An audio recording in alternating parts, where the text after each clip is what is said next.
안녕하세요. 이동률 목사와 함께하는 매일 성경 큐티 시간입니다. 오늘 우리가 함께 나눌 본문은 스바냐 3장 9절에서 20절 말씀입니다. 여러분, 오늘은 스바냐서 마지막 부분을 함께 살펴보겠습니다. 스바냐서는요, 짧지만 아주 강렬한 메시지를 담고 있는 예언서이지요. 그 시작은 하나님의 심판으로 매우 무겁게 열렸습니다. 우상 숭배와 불의에 빠진 유다 백성과 열방에게 임할 여호와의 날을 선포하면서 하나님께서 땅 위의 모든 것을 쓸어버리시겠다고 선언하셨지요. 그런데 스바냐 성경의 끝부분으로 오면 전혀 다른 장면이 펼쳐집니다. 심판으로 무너진 자리에서 하나님은요, 새로운 공동체를 세우시고 기쁨과 회복의 노래를 들려주십니다.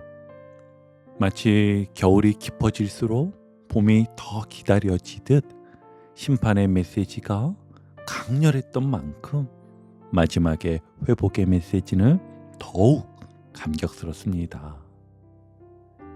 스바냐서는 이렇게 말합니다. 결국에는 사랑이다.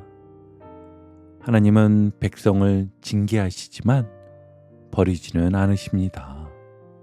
결국 그들을 정결하게 하시고 다시 모으시고 사랑 안에서 회복시키십니다. 그래서 오늘 우리가 나눌 본문은 스바냐 전체의 결론이자 하나님의 마음의 최종 선언이라고 할 수 있습니다. 우리 이제 이를 자세히 보기 위해 다른 때와 동일하게 본문을 세 단락으로 나누어 하나하나 살펴보도록 하겠습니다. 자, 그럼 첫 단락의 시작인 본문 9절부터 들어가 보겠습니다. 9절을 보시면 그때에 내가 여러 백성의 입술을 깨끗하게 하여 그들이 다 여호와의 이름을 부르며 한 가지로 나를 섬기게 하리니. 아멘. 여기서 그때라는 말은 앞선 8절 하나님의 심판의 날을 가리키지요. 심판 후에 하나님은요, 새로운 일을 행하시는데 바로 여러 민족의 입술을 깨끗하게 하시는 것이었습니다. 여러분, 입술을 깨끗하게 한다는 것은 단순히 말투를 고친다는 뜻이 아니라 그들의 언어, 곧 삶의 방향과 신앙의 중심을 정결하게 하신다는 뜻입니다. 더 이상 우상의 이름을 부르지 않고 여호와의 이름만을 부르도록 바꿔주신다는 것이지요. 여러분, 창세기 11장에 바벨탑 사건을 기억하시나요? 사람들이 자기 이름을 내고자 탑을 쌓으니 하나님께서 언어를 흩으셨습니다. 그러나 이제 스바냐 3장에서는 이와는 반대로 하나님이 그 입술을 깨끗하게 하셔서 다시 한 가지로 하나님을 예배하게 하신다고 약속하십니다. 즉, 인간의 교만으로 갈라졌던 언어와 삶이 이제 겸손으로 하나님의 이름을 높이는 자리에서 회복되는 것이지요. 또 10절에서는 이렇게 덧붙이십니다. 내게 구하는 백성들, 곧 내가 흩은 자의 딸이 구수강 건너편에서부터 예물을 가지고 와서 내게 바칠지라. 아멘. 멀리 흩어졌던 백성들이 하나님께 돌아와 예배하게 될 것을 말씀하십니다. 하나님의 심판이 단순한 파괴가 아니라 흩어진 자를 모아 회복시키는 과정임을 보여주는 것이지요. 그리고 11절로 13절에서는 이 남은 자들의 성품을 설명합니다.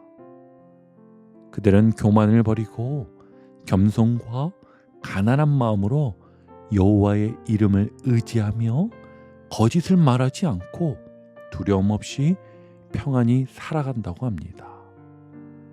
즉 하나님은 심판을 통해 새로운 백성, 정결한 공동체를 세우고 계신 겁니다. 여러분, 그렇다면 오늘 우리가 붙들어야 할 첫 번째 실천은요, 바로 우리의 입술을 새롭게 하는 것입니다. 하나님이 입술을 깨끗하게 하겠다 말씀하신 것처럼 우리의 말은 신앙의 거울입니다. 예배에서는 찬송하고 기도하지만 일상에서는 불평과 원망, 험담이 쏟아진다면 그것은 아직 온전히 깨끗해지지 못한 입술이지요. 예를 들어 직장에서 상사가 부당한 말을 할 때, 또는 가족 안에서 오해가 생길 때 우린 쉽게 짜증과 원망을 내뱉습니다. 그러나 그 순간 주여 제 입술을 깨끗하게 하소서 기도하며 감사의 말과 격려의 말로 바꿔보시길 바랍니다. 괜찮아요. 힘내세요. 그래도 하나님이 함께 하시잖아요. 이런 한마디가요, 그 사람을 살리고 동시에 나의 신앙을 증거하는 고백이 될 것입니다. 또 SNS나 대화 속에서도 내 이름을 높이고 과시하기보다 여호와의 이름을 드러내는 삶을 선택하는 것이 중요하지요. 작은 글귀 하나, 작은 말 한마디가 하나님을 높이는 기회가 될 수 있습니다. 여러분, 오늘 하루 우리의 입술이 하나님의 이름을 부르는 거룩한 입술이 되기를 소망합니다. 그것이 바로 남은 자의 삶이고 우리를 통해 세상 속에서 하나님 나라가 드러나는 첫걸음인 것입니다. 계속 이어서 두 번째 단락을 보시면 여러분, 이제 본문은요, 분위기가 완전히 달라집니다. 14절 말씀을 함께 보시면 시온에 따라 노래할지어다. 이스라엘아 기쁘게 부를지어다. 예루살렘 따라 전심으로 기뻐하며 즐거워할지어다. 아멘. 이제는 노래하고 기쁘게 부르고 전심으로 즐거워하라는 초대입니다. 왜 이런 기쁨이 가능할까요? 바로 15절에서 그 이유를 말해주는데요. 우리 15절 한번 볼까요? 여호와가 네 형벌을 제거하고 네 원수를 쫓아냈으며 이스라엘 왕 여호와가 내 가운데 계시니 네가 다시는 화를 당할까 두려워하지 아니할 것이라. 아멘. 여러분, 하나님이 친히 우리의 왕이 되시어 우리 가운데 계시기 때문에 두려움이 사라집니다. 형벌은 제거되었고 원수는 물러났으며 하나님이 함께 계시니 더 이상 두려워할 이유가 없는 것입니다. 그리고 이어지는 17절은요, 스바냐서의 절정이자 성경 전체에서도 가장 아름다운 구절 중 하나이지요. 우리 17절 같이 한번 읽어볼게요. 너희 하나님 여호와가 너희 가운데에 계시니 그는 구원을 베푸실 전능자이시라. 그가 너로 말미암아 기쁨을 이기지 못하시며 너를 잠잠히 사랑하시며 너로 말미암아 즐거이 부르며 기뻐하시리라 하리라. 아멘. 여러분, 이 구절은 하나님께서 우리를 향해 어떤 마음을 가지셨는지를 보여줍니다. 우린 종종 하나님을 멀리 계시고 우리를 꾸짖는 분으로만 생각하기 쉽습니다. 그러나 성경은 말합니다. 하나님은 우리를 보시며 기쁨을 이기지 못하신다는 거예요. 조용히 우리를 품에 안으시고 잠잠히 사랑하신다는 거예요. 또 심지어 우리를 보며 노래하실 만큼 기뻐하신다는 겁니다. 이 얼마나 놀라운 사랑입니까? 우리를 향한 하나님의 마음은요, 이렇듯 두려움이 아니라 사랑입니다. 그리고 그 사랑이 우리를 두려움에서 자유케 합니다. 여러분, 그렇다면 우리가 붙들어야 할 두 번째 실천은요, 바로 두려움에서 벗어나 하나님의 임재를 신뢰하며 사는 것입니다. 삶을 돌아보면 두려움 때문에 손을 늘어뜨리고 낙심할 때가 참 많습니다. 경제적인 어려움, 건강 문제, 자녀 문제, 관계 갈등 등 이런 것들이 우리를 주저앉히지요. 그러나 본문은 말합니다. 두려워하지 말라. 시온아, 네 손을 늘어뜨리지 말라. 예를 들어볼게요. 직장에서 중요한 발표를 앞두고 있을 때 마음이 떨려서 손이 덜덜 떨릴 때가 있지요. 그때 이렇게 고백해 보십시오. 하나님이 내 가운데 계신다. 내 인생의 왕은 하나님이시다. 그러면 상황은 변하지 않아도요, 두려움이 아닌 평안이 어느 순간 우리 마음을 다스리게 됩니다. 또 가정에서 예기치 못한 어려움을 만났을 때 불안한 마음이 몰려올 수 있습니다. 그때 주님이 나를 잠잠히 사랑하신다, 이 말씀을 붙들어 보십시오. 하나님이 나를 사랑으로 품고 계신다는 믿음은 어떤 두려움도 눌러 이길 수 있는 힘이 됩니다. 그러니 오늘의 실천은 이거예요. 두려움이 나에게 몰려올 때 하나님이 내 가운데 계신다라는 이 말씀을 소리내어 선포하는 거. 이 단순한 고백이요, 우리를 두려움에서 자유롭게 하고 삶의 무게를 다시 일어설 힘으로 바꾸어 줄 것입니다. 자, 이제 마지막 단락인 세 번째 단락인데요. 마지막 단락의 시작인 18절부터 하나님은요, 남은 자들 가운데 근심하는 자, 절기로 슬퍼하는 자들을 모으시겠다고 말씀하십니다. 그들에게 지워진 짐이 치욕이 되었지만 하나님은 그 짐을 벗기시고 새 희망을 주십니다. 우리 19절 함께 볼게요.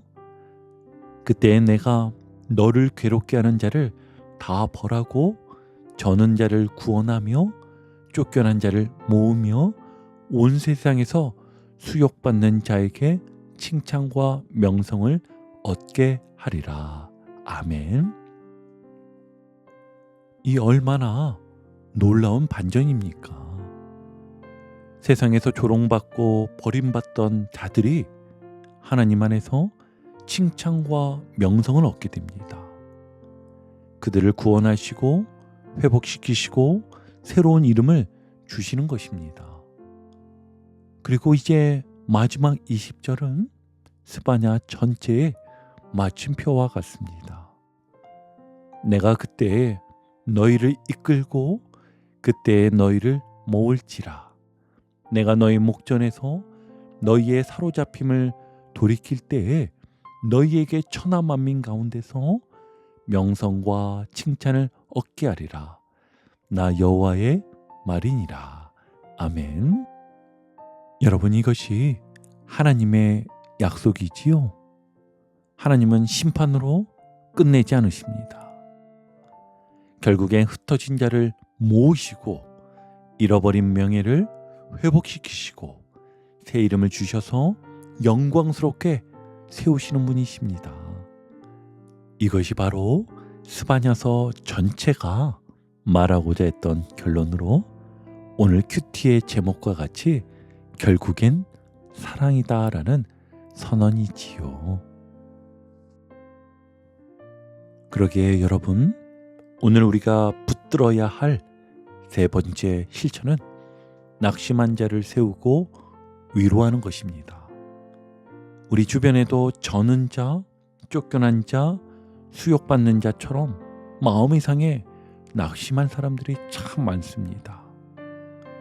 경제적으로 실패해서 고개를 들지 못하는 사람, 관계 속 상처로 마음이 무너져 있는 사람, 신앙생활을 하면서도 자신을 부끄러워하는 이들이 있지요. 바로 그런 사람들에게 하나님은 말씀하십니다. 내가 너를 구원하고 모으고 칭찬과 명성을 얻게 하리라. 아멘. 그렇다면 우리는 이 약속을 전하는 하나님의 대사가 되어야겠지요. 낙심한 사람에게 이렇게 말해 보십시오. 하나님이 당신을 잊지 않으셨습니다. 반드시 회복시키실 겁니다. 직장에서 위축된 동료에게, 가정에서 힘겨워하는 가족에게, 교회 안에서 신앙 때문에 주눅들어 있는 지체에게 따뜻한 말 한마디를 건네는 것입니다. 그리고 더 나아가 우리 교회 공동체가 서로를 향해 격려와 칭찬의 문화를 세워가야 합니다. 세상에서는 조롱받을지라도 교회 안에서는 하나님의 자녀로서 존귀하게 존중받을 수 있도록 말입니다. 이것이 바로 하나님께서 우리에게 맡기신 사명이지요. 낙심한 자를 세우는 그 순간 우리는 하나님의 회복의 약속을 전하는 통로가 되는 것입니다. 이제 오늘 큐티를 정리하며 마무리하겠습니다.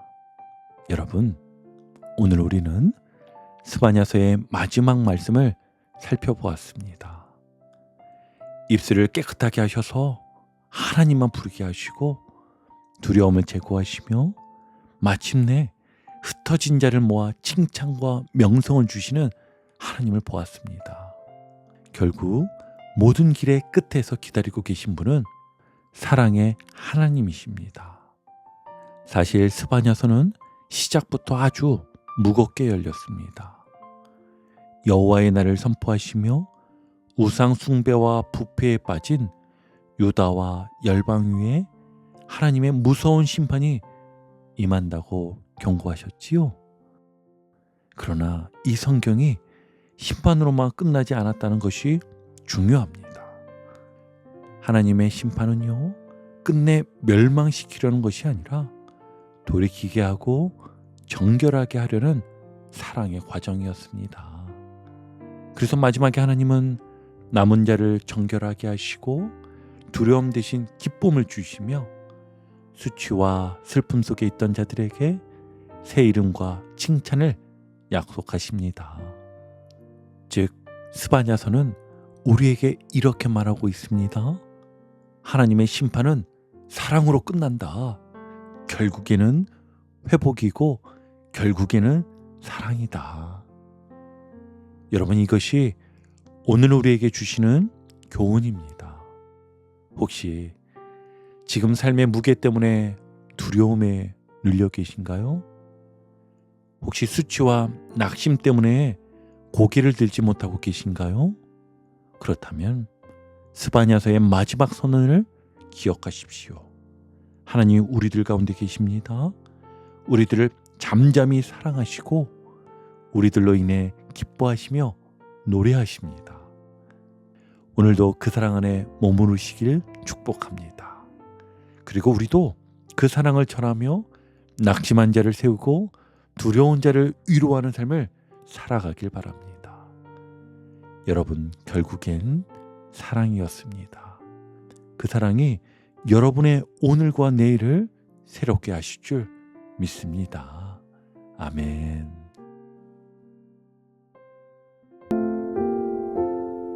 오늘도 복음의 기쁨과 확신으로 승리하는 하루 되시길 축복합니다.